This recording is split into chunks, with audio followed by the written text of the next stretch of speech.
The lone American soldier taken captive by Taliban militants in Afghanistan has been released after a dramatic prisoner swap. Today, the small town of Hailey, Idaho, where Sergeant Bowe Bergdahl grew up, is celebrating. Here's David Martin. 5 years ago, Army Sergeant Bowe Bergdahl made the mistake of his life when he wandered off his base in Afghanistan and fell into the hands of the notorious Haqqani network, which spirited him across the border into Pakistan. Since then, he had been seen only in videos released by his captors.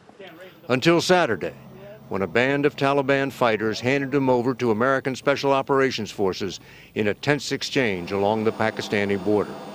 With U.S. helicopter gunships and surveillance drones hovering overhead, Bergdahl walked on his own into the arms of about 24 American commandos who had been sent to recover him. Once on board a helicopter, Bergdahl wrote out a 2-letter question to make himself understood over the din of the rotor blades. SF, meaning Special Forces? Yes, one of them shouted in his ear. We've been looking for you for a long time. Now, certain he was free, Bergdahl wept. Outside the White House yesterday evening, the president, joined by Bergdahl's parents, spoke about the operation. He wasn't forgotten by his community in Idaho or the military, which rallied to support the Bergdahls through thick and thin. And he wasn't forgotten by his country, because the United States of America does not ever leave our men and women in uniform behind. Half a world away from Afghanistan, at Guantanamo Bay, Cuba, 5 Taliban prisoners were released from their cells and turned over to the government of Qatar, a Persian Gulf state which served as the go-between in the negotiations. All 5 had long been considered too dangerous to release, but could not be put on trial because of a lack of evidence that would stand up in court.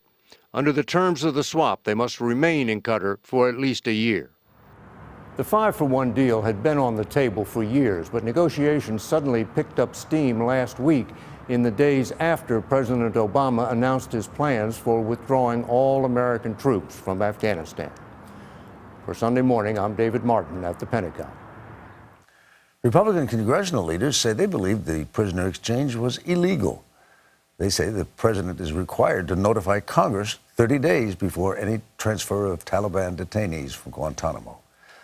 Today, on his way to Afghanistan, Defense Secretary Chuck Hagel said Congress was kept in the dark because Bergdahl's life was in danger.